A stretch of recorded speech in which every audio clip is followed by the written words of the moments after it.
குற்றாலம் ஐந்தருவியில் திடீரென வெள்ளப்பெருக்கு ஏற்பட்டுள்ளதால் சுற்றுலா பயணிகளுக்கு குளிக்க தடை விதிக்கப்பட்டிருக்கிறது. விவரங்களை செய்தியாளர் கணேஷ்குமார் வழங்க கேட்கலாம். கணேஷ்குமார், குற்றாலத்தில் வெள்ளப்பெருக்கு ஏற்பட்டிருக்கிறது, விவரங்கள் என்ன? வணக்கம் ராஜலட்சுமி. தமிழகத்தில் புகழ்பெற்ற சுற்றுலா தலமாக தென்காசி மாவட்டம் மேற்கு தொடர்ச்சி மலை வனப்பகுதியில் அமைந்துள்ள குற்றாலம் விளங்கி வருகிறது. இங்கு ஆண்டுதோறும் ஜூன், ஜூலை, ஆகஸ்ட் ஆகிய 3 மாத காலம் சீசன் ஆகும். அப்போது குற்றாலம் மெயின் அருவி, ஐந்தருவி, பழைய குற்றால அருவிகளில் நீர் ஆர்ப்பரித்து கொட்டும். தற்போது இந்த ஆண்டிற்கான சீசன் முடிவடைந்த நிலையில் அனைத்து அருவிகளிலும் சீராக நீர்வரத்து குறைந்து காணப்பட்டது.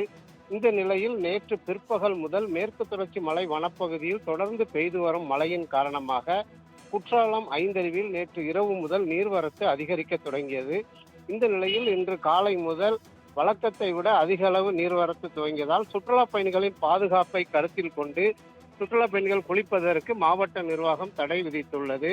இருந்தனால் ஐந்தருவிக்கு குளிப்பதற்காக வருகை தரக்கூடிய சுற்றுலா பயணிகள் அனைவரும் ஏமாற்றம் அடைந்தனர். மேலும் குற்றாலம் மெயின் அருவி, பழைய குற்றால அருவிகளில் நீர்வரத்து சீராக இருந்து வருவதால் சுற்றுலா பயணிகள் அனைவரும் அங்கு சென்று குளித்து வருகின்றனர். ராஜலட்சுமி, விவரங்களை வழங்கியதற்கு நன்றி கணேஷ்குமார்.